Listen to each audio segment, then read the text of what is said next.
So in this video we're going to have a look at an introduction to political parties for UK politics and really ask the question, what is a political party? And sort of define the different types of political parties, and then we'll have a look at a quick exam question that you could be asked about this sort of kind of the state of political parties in the UK. So as an introduction, a political party simply is a group of like-minded individuals who seek to realise a shared goal by fielding candidates at elections. So generally the main aim of a political party is to win a general election. But there are obviously some other types of political parties that have different goals or achieve certain goals within the electoral system.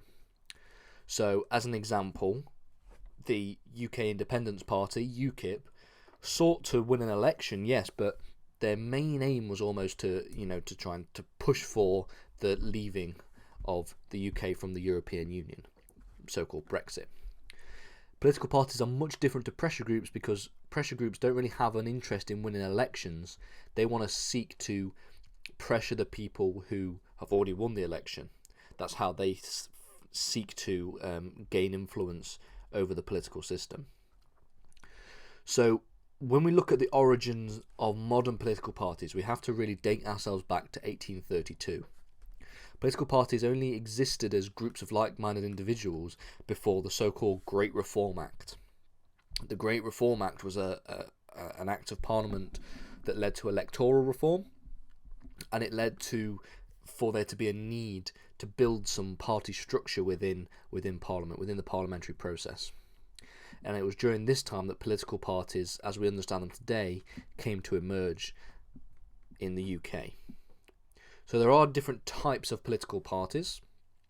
So the UK is now currently dominated by three main political parties. However, it's argued that this could be shifting slightly, and we'll talk about that when we get to the exam question. So there's the Conservative Party, the party that is currently in government right now. We have the Labour Party, and we have the Liberal Democrats. The the Conservative Party is run by the Prime Minister Boris Johnson, Labour Party by Sir Keir Starmer, who we can see here, and the Liberal Democrats doesn't actually, at the time of recording, have a specified leader, but it was originally Joe Swinson. However, some suggest that the UK politics is more like a two-party system, with only really the Conservative Party and the Labour Party having a lot of relevance today across all of Great Britain. However, it can also be, you could also make the argument that nationalist parties like the SNP also has some influence, especially up in Scotland. So when it comes to different types of political parties, like I've just mentioned there, the SNP, we can look at the sort of minority/niche parties. So there are a number of types of minority parties. The first, like I mentioned just then, was nationalist parties. These parties look to bond together with sort of shared cultural identity. Put simply, nationalist parties aim to promote particular nations. So the Scottish National Party seeks to enhance the aims of Scotland in Parliament. You also have single issue parties, just like you had single issue pressure groups, and a single issue party, they've become more popular in recent years, and these are parties which aim to promote a single issue. So for example, the Green Party seeks to gain electoral support by promoting environmental policies. And there has actually been a growing appeal in minority parties if we look at the data.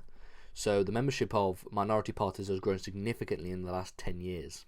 So for example, the number of votes for UKIP in 2015, the 2015 general election, were as high as 3 million votes. And the SNP had a significant support in Scotland in 2017 and in the most recent 2019 general election.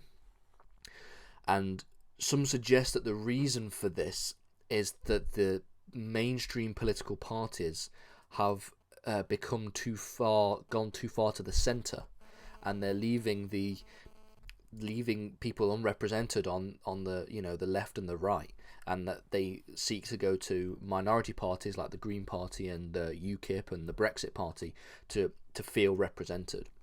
However, you could also make the counter argument to this, because it doesn't really account for the shift that the Labour Party took to the left under Corbyn and the shift to the right the Conservative Party has taken under Johnson, there's been a lot more of a polarisation of the political spectrum in the last few years, with Jeremy Corbyn bringing Labour further and further to the left and Boris Johnson taking Conservative Party further and further to the right. So let's move on to look at the UK party system. Many suggest that the UK is effectively a two-party system. This means that there are just two parties in power.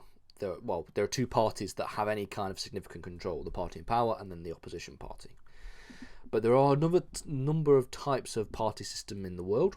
So you have single party systems, systems whereby one party dominates, and examples of this would be the NSDAP, the Nazi party in Germany in the 1930s, or the Communist Party in the Soviet Union. They're the only party, and they seek to gain power and almost and ban any other kind of political representation. You also have dominant party systems, a system whereby a number of parties exist, but only one really holds government power. So this appears to have been the case in UK history, for example. So the Labour Party between 1997 and 2010 had almost complete control. They had the biggest majority in parliamentary history.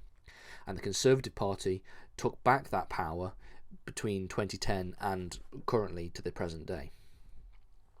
And then you have multi-party systems where many parties compete for power, and the government can consist of a series of coalitions where there are multiple parties in power. And this is more likely to happen under a system of proportional representation. So proportional representation is an electoral system where roughly speaking the percentage of seats is reflective of the percentage of votes that particular party got. And we don't really live in a proportional representation system. And if we did, there'd be a rise of coalitions in UK government. So now we've looked at really the outline of what we're talking about here. Let's have a look at this possible exam question that one could be given. So, to what extent is the UK a two-party state? Now, this is an essay question that you could get, and is one that really, it wouldn't be too difficult to answer. So if I just get up this, oopsie daisy, and then we can get a pen, I believe, yeah, we can get a pen. And let's see if I can do some writing. There we go. Oh, that's terrible. Let's see if I can edit this a little bit. So whilst I'm doing this, start to think about how you would be able to answer a question a bit like this. So, to what extent is the UK a two-party state? Well, you're asked to what extent. So you're being asked what kind of what are the arguments for and what are the arguments against there being a two-party state. So we could talk about, yes, the UK. So the UK is a two-party state on this side, and then we could talk about no, it isn't on the other side. And I'm just going to lay out a number of different points that one would be able to appeal to in an exam question. So yes, it is a two-party state. You could argue that the Labour and Conservative parties are the only parties with a realistic chance of winning. So it does seem to be at the moment to be Conservative versus Labour at the moment. In the last general election and in the general election before that, and even in the general election before that, there doesn't seem to be any kind of indication that any other party could win significant power in the UK. And you could also talk about the fact not only that the Labour and Conservative Party are so popular, but also the weakness of the Liberal Democrats, Lib Dems. And you can talk about the fact that the Liberal Democrats did terrible in the last election. You can talk about the fact that the leader of the Liberal Democrats herself, Jo Swinson, lost her seat in the last general election. And so really consolidating this idea of a two-party system. Okay? And if we look on the no side, you can talk about the fact that there has been a rise in minority parties.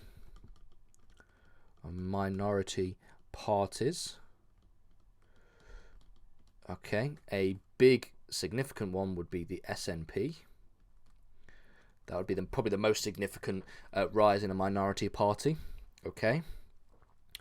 You could talk about the fact that in the recent local elections, in the 2019 local elections, 2019 locals, the Liberal Democrats did very well in them. Okay. So these are just sort of talking points you could draw upon. I'm not going to give you that much intense detail, but these are the kind of things you could talk about. And then you could also talk about the rise of single issue parties. So rise of single issue parties.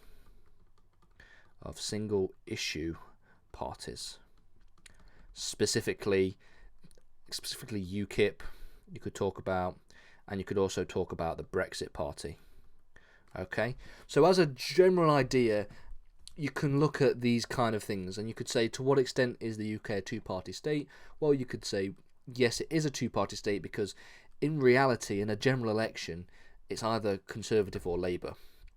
Okay, and you can say, well, it's also a two-party state because the party that would come third in this is the Liberal Democrats, and the Liberal Democrats are incredibly weak and have been weakening ever since they were in coalition.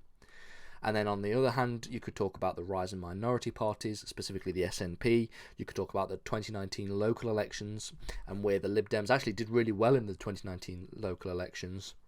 And then you could talk a lot about the rise in single issue parties like UKIP and the Brexit Party.